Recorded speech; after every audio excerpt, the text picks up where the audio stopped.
100 preguntas y respuestas para comprender el conflicto colombiano es un espacio para divulgar el conocimiento histórico y promover el sano debate. Orientan este programa los profesores Mauricio Albeiro Montoya y Wilmer Zuleta. ¿Qué puedo hacer por mi pueblo? Aquí ya no existe paz, aquí ya no hay libertad, aquí ya no pasa un día sin algo que lamentar. Sean todos bienvenidos nuevamente a su programa radial 100 preguntas y respuestas para comprender el conflicto colombiano. El día de hoy nos vamos a embarcar en un tema bastante interesante y también muy contemporáneo. En esta emisión y en la próxima hablaremos sobre la vida política de una figura como Álvaro Uribe Vélez. Para este programa tenemos la compañía del profesor José Olimpo Suárez. El profesor Suárez es doctor en filosofía de la Universidad de Antioquia, ha sido profesor en esta universidad y además ha sido el director de la maestría en estudios políticos de la Universidad Pontificia Bolivariana. Así entonces, como anunciábamos, vamos a iniciar este programa realizando un breve perfil de lo que podríamos decir de una figura como Álvaro Uribe Vélez en su trasegar político inicial antes de los años 90. Álvaro Uribe Vélez nació en Medellín el 4 de julio de 1952 en el seno del matrimonio de Alberto Uribe Sierra y Laura Vélez Uribe. Tuvo 3 hermanos y más tarde contrajo matrimonio con Lina Moreno y tuvo 2 hijos, Tomás y Jerónimo Uribe Moreno. Realizó sus estudios de secundaria en el Instituto Jorge Robledo, siendo declarado el mejor bachiller de su clase. Después fue admitido en el pregrado de Derecho de la Universidad de Antioquia, de donde se graduó en 1977 con el título de doctor en Derecho y Ciencias Políticas, para ejercer como abogado y comenzar su vida política. Durante el gobierno de Julio César Turbay Ayala, se desempeñó como director de la Aeronáutica Civil, cargo en el que otorgó licencias masivas de vuelo al Cartel de Medellín, tal y como lo referencia la periodista Virginia Vallejo en su libro Amando a Pablo, odiando a Escobar. En distintas ocasiones, Uribe ha desmentido dichas afirmaciones, sosteniendo que nunca tuvo vínculos con el capo colombiano. En 1982, Uribe fue nombrado alcalde de Medellín por Álvaro Villegas, quien entonces se desempeñaba como gobernador de Antioquia. Desde dicha alcaldía lideró Medellín Cívico, proyecto que incluyó la creación de Metro Seguridad, empresa industrial y comercial del Estado colombiano. Sin embargo, fue abruptamente interrumpido después de 4 meses de nombramiento porque Villegas, a instancias del presidente Belisario Betancur, solicitó la renuncia de Uribe, presuntamente por vínculos con el Cartel de Medellín.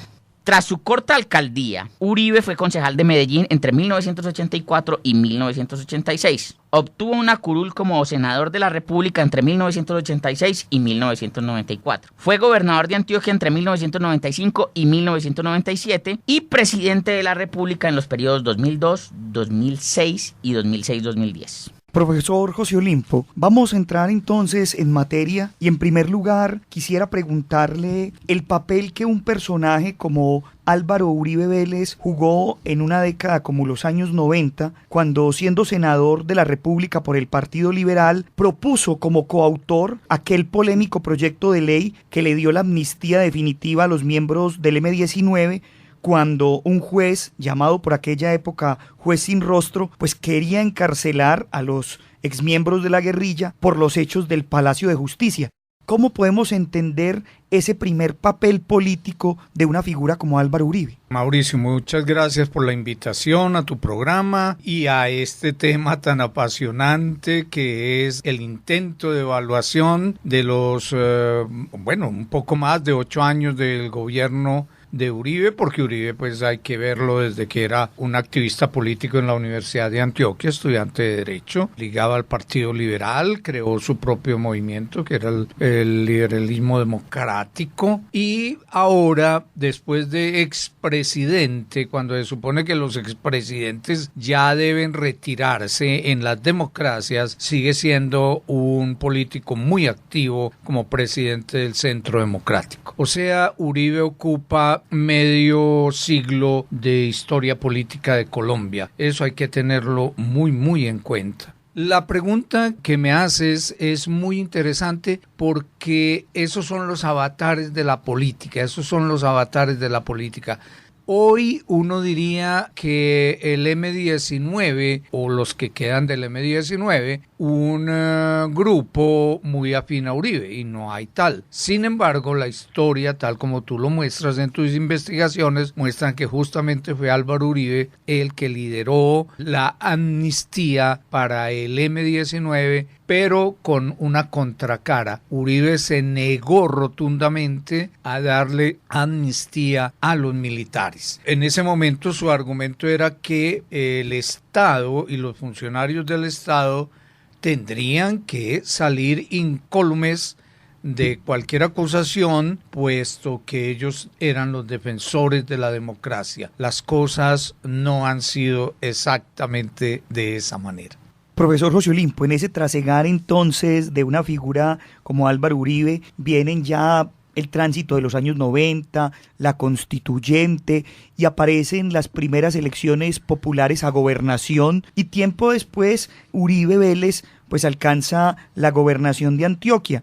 Hay que decir que en el año 1994 hay un decreto, el decreto 356, promovido al momento de salir por el presidente César Gaviria, que da origen a lo que se ha conocido como las cooperativas de seguridad Convivir. Y es muy interesante analizar que muchos territorios del país, gobernadores y políticos de aquella época se opusieron a implementar este decreto en sus regiones, pero el entonces gobernador de Antioquia, Álvaro Uribe Vélez, en los años 90, sí decidió implementar ese decreto aquí y aparecieron en Antioquia lo que fueron las Convivir. Profe, ¿cómo podemos analizar una decisión de esas, no solamente en ese momento, sino las consecuencias de esa situación? Otro tema apasionante, materia de investigación de todo esto que ustedes están haciendo, que es muy valioso. Quisiera meter aquí una pequeña cuña, es que a veces la historia reciente de nuestro país es casi desconocida para la mayoría del pueblo colombiano. Es tarea de los académicos aquí y en todas las democracias estar muy atentos a esos acontecimientos.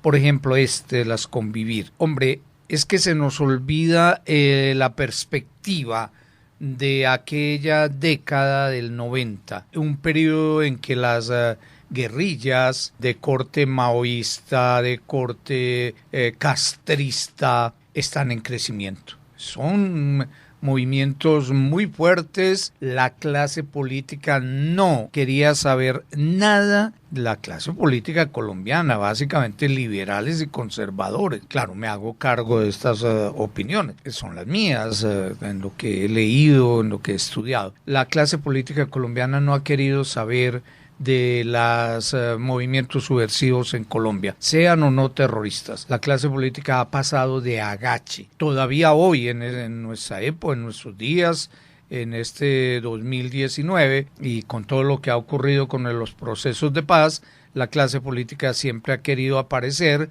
como un invitado de piedra, como si no tuviera nada que ver con ellos. No. En aquella época también la subversión combinaba lo que se conoce en la estrategia del marxismo como todas las formas de lucha, y esa combinación de todas las formas de lucha daba para que los miembros de los grupos subversivos estuvieran con las armas en la mano, secuestrando. En la asamblea de Antioquia llegaron tanto a las empresas públicas de Medellín, a la junta directiva de las empresas públicas de Medellín, uno de sus miembros de las FARC, con el correr del tiempo. En fin, son temas muy apasionantes que hay que tocar con cuidado, por supuesto, con mucha atención, pero que no se puede olvidar. No podemos los académicos echar tierra sobre estas cosas. Hay que estudiarlas, tal como ustedes lo intentan hacer en sus 2 volúmenes de las preguntas sobre la historia de Colombia reciente. Ese momento, el famoso florecimiento de las Convivir, llevó sin lugar a dudas a una mezcla de legalidad y de violencia. las fuerzas militares que se veían sobrepasadas en buena parte por los grupos subversivos, en particular en Antioquia, en el Urabá antioqueño. Recordemos que fue una época donde Urabá fue una región desafortunadamente sangrienta, de una violencia, y algún día o el arte o la historia nos lo tendrán que mostrar, de una tragedia inmensa.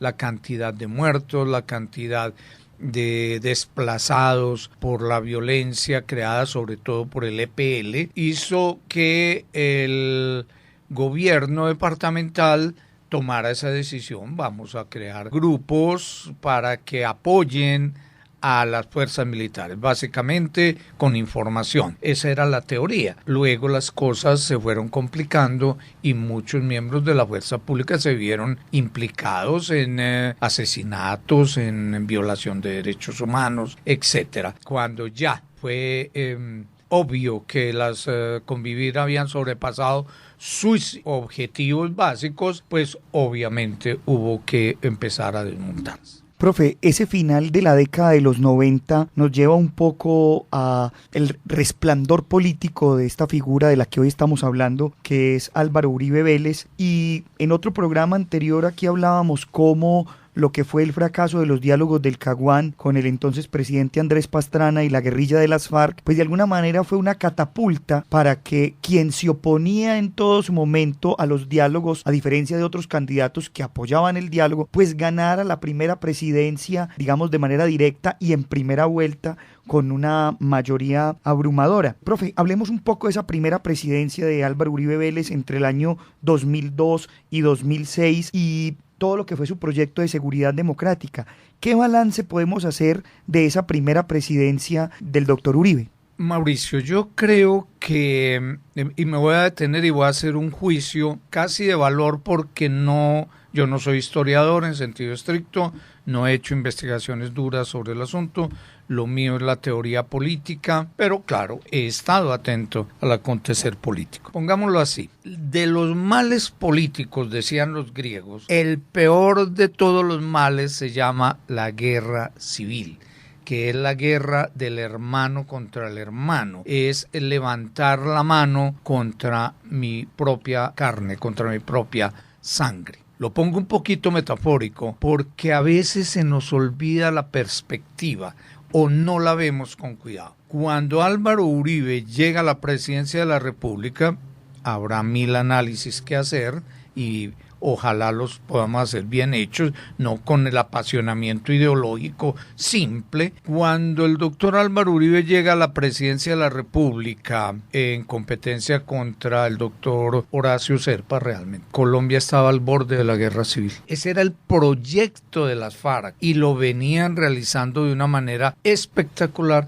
desde el año 1984. Ese era el proyecto. Es que se nos olvida que las FARC fueron un movimiento subversivo poderoso, riquísimo, inmensamente rico desde que combinaron el secuestro y el narcotráfico. Inmensamente rico. El país iba hacia la guerra civil en ese momento. De hecho, esa era la condición que las FARC venían felices colocándole a todo el mundo. La idea era balcanizar el país. Colombia estaba proyectado, según las FARC, para que el sur del país, sobre todo el suroriente, prácticamente quedara libre de injerencia del Estado central. Uribe llega con su proyecto de seguridad democrática, lidera todo el proceso de reingeniería de las fuerzas militares y con el apoyo de los Estados Unidos empieza a cambiar la perspectiva del conflicto armado. Esos primeros 4 años, por primera vez, las FARC sintieron que el Estado colombiano ya no estaba a la retirada, sino que estaba en la ofensiva. Y vendrán otros 4 años donde ahí sí ya definitivamente las FARC sintieron la aplicación de un principio que en la guerra se denomina quiebra la voluntad del enemigo. En el momento en que las FARC dicen ya no podemos seguir en guerra, podemos seguir 20 años más en el monte, en la subversión, pero ya no podemos tomar el poder por las armas. Ese es el momento en que las fuerzas militares obtuvieron el triunfo militar sobre la guerrilla. Es el momento del triunfo de Álvaro Uribe. Para mí, Mauricio, desde esta perspectiva, desde el concepto de guerra civil, Uribe hizo algo muy importante para los que no nos gusta la guerra civil y para los que creemos todavía en la democracia, y fue detener la guerra civil, detenerla y obligar al contrincante a buscar otras salidas que no fueran la guerra. No es solamente Álvaro Uribe, habría otras cosas, Mauricio, que tal vez con el tiempo iremos viendo, ojalá yo pueda participar en el debate, y es que la izquierda latinoamericana también llegó en un momento en que le dijo a las FARC, no más. Ustedes ya no pueden seguir haciendo lo que están haciendo, porque por ese camino la izquierda latinoamericana, la izquierda colombiana no va a crecer ni un poquito. Y cuando ya la izquierda latinoamericana empezó a presionar a las FARC dijeron, bueno, no tenemos ya sino que aceptar una especie de diálogos de paz, que fue el que continuó.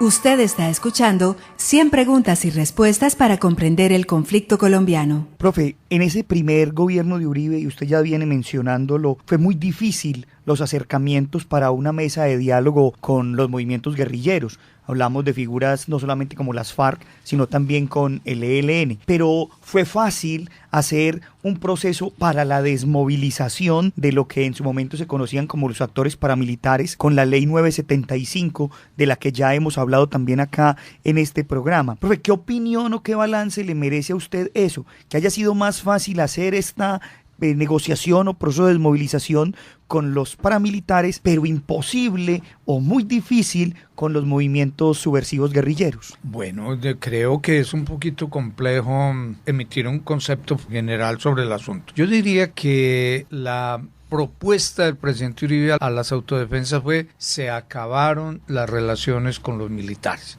Básicamente, pues ese es el punto. Se acabaron. Vamos a empezar a desmontar todo este proceso del paramilitarismo. Y los paramilitares y los militares no eran un grupo realmente fuerte, ni un grupo que tuviera arraigo en la población, etcétera. Lo tenía porque tenían, digámoslo así, una cobertura institucional, sabida o no sabida, oficial o no oficial. Pero cuando ya empieza todo este proceso de Uribe, decirle, bueno, vamos a mostrar que se puede desmontar la violencia en Colombia y ustedes van a ser los primeros, pues les correspondió hacer esto.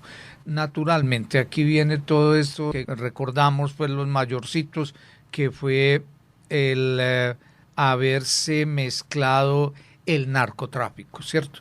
El narcotráfico, los narcotraficantes se tomaron prácticamente las negociaciones en ralito y eso oscureció muchísimo el sentido de estos diálogos. Vale la pena, sin embargo, recordar cosas. Se desmovilizaron cerca de 30,000 personas,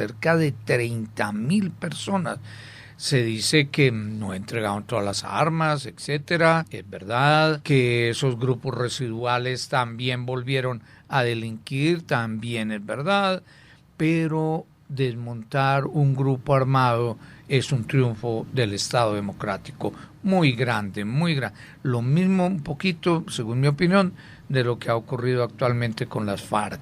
Vienen efectos colaterales, muchos indeseables, muchos inesperados. Por ejemplo, las nuevas generaciones, y ese es el trabajo de ustedes que están haciendo toda esta historia, que es muy interesante, es cuando Uribe decide extraditar a la plana mayor de las AUC a los Estados Unidos, acusándolos de haber continuado desde sus lugares de encierro, haber continuado o delinquiendo con narcotráfico o creando bandas paramilitares realmente.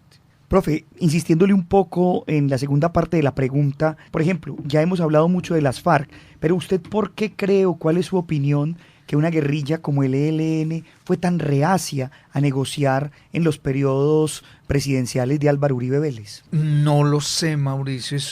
Es que el ELN es un enigma para los analistas de ciencias sociales. Yo creo que hay buenos analistas y ustedes mismos en su texto ya avanzan tesis sobre el asunto.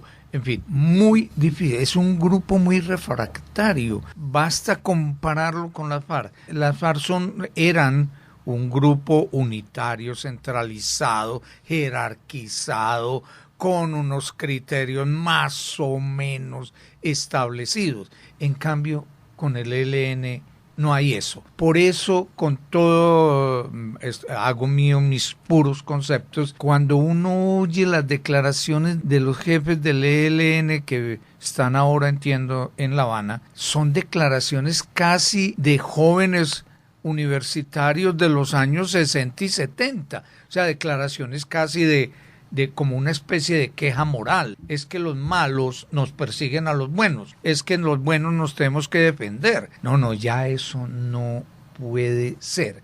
Sin embargo, los helenos, por tener ese arraigo en el catolicismo de nuestro pueblo, en el cristianismo de nuestro pueblo, logran mantenerse bastante a flote. Es mucho más que las FARC, creo yo. Y después de las famosas acciones de Anorí, creo que se llamaba, los combates de Anorí, pues la acción militar de Anorí, también fueron liberados la mayor parte de los miembros detenidos del ELN. Eso es una política de las demócratas de buen corazón casi en todo el mundo, que es dar ejemplo. Dar ejemplo es perdonémonos y entonces liberemos a todo el mundo y verá que la democracia nos va a cubrir. A veces eso no es tan cierto. Basta recordar, Mauricio, de todos estos acontecimientos, el caso del presidente Chávez. El presidente Chávez fue amnistiado por el mismo presidente al cual él iba a tumbar y luego vimos todo ese acontecimiento en Venezuela. Así es que las amnistías y los perdones tienen su más y su menos en política. Profe, trasladémonos un poco al segundo periodo del entonces presidente Álvaro Uribe, el cual pues no estuvo exento de polémicas. Los medios de comunicación luego de mucho tiempo mostraron pues algunas situaciones con la reelección que para ese momento era inédita en el país, pero más allá de eso, profe, quisiera yo preguntarle en ese segundo periodo sobre temas como el Plan Patriota y también pues como ese plan de atacar cabecillas de las FARC, que podría decirse pues resultó bastante beneficioso para la imagen del gobierno. ¿Cómo podemos evaluar ese segundo periodo de Uribe presidente? Bueno, el segundo periodo de Uribe presidente ya comienza con un debate político muy duro, que fue el de la reelección.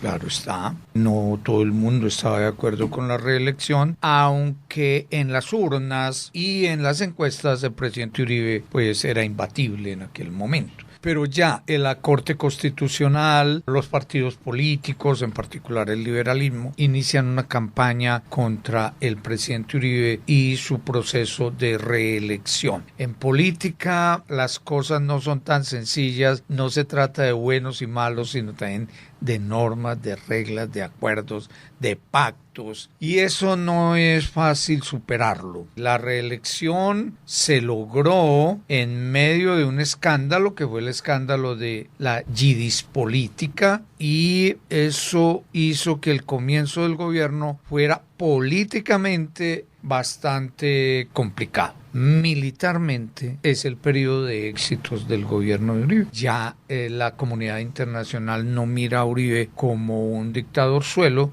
sino como un líder que está siendo capaz de dirigir la pacificación, llamémoslo así, del país, y obliga a las FARC poco a poco a someterse al Estado de Derecho. Para mí, uno de los grandes acontecimientos fue el rescate de la doctora Ingrid Betancourt, que fue un acontecimiento extraordinario, un éxito para un gobernante que en ese momento estaba siendo atacado por la izquierda y por los grupos franceses, europeos, que lo veían como un simple chafarote. No, una operación extraordinaria, una operación de inteligencia extraordinaria, le dio muchos puntos y logró sacar adelante uno de los problemas mayores que tenía, que era la doctora Ingrid, que aparecía como la mártir del mundo de Colombia, del pueblo colombiano ante el mundo.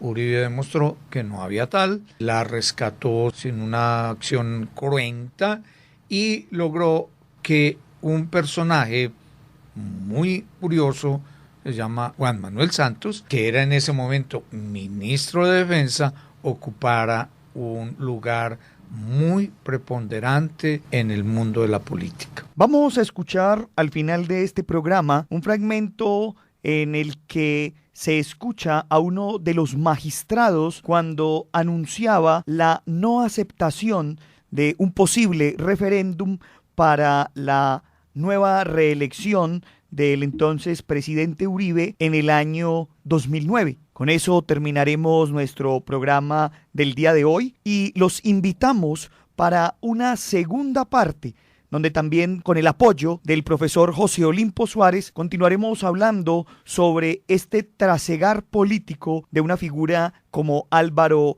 Uribe Vélez. Agradecemos a la Universidad Nacional por este espacio que nos brinda, a Jorge Benjumea en el máster y a ustedes los esperamos para una próxima emisión. Hasta pronto. La Corte Constitucional de la República de Colombia, administrando justicia en nombre del pueblo y por mandato de la Constitución, resuelve declarar inexequible en su totalidad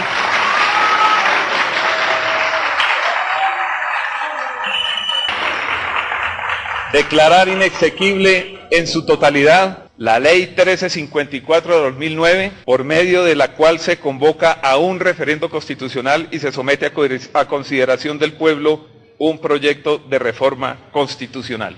Se estableció que durante la campaña de la iniciativa legislativa ciudadana que dio origen a la Ley 1354 de 2009, el Comité de Promotores gastó una suma global que supera más de 6 veces lo autorizado por el Consejo Nacional Electoral.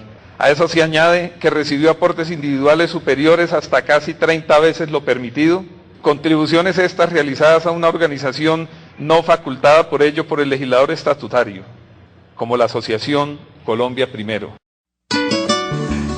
100 preguntas y respuestas para comprender el conflicto colombiano es un espacio para divulgar el conocimiento histórico y promover el sano debate.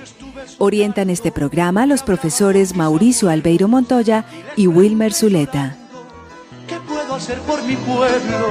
Aquí ya no existe paz, aquí ya no hay libertad, aquí ya no pasa un día sin algo que lamentar.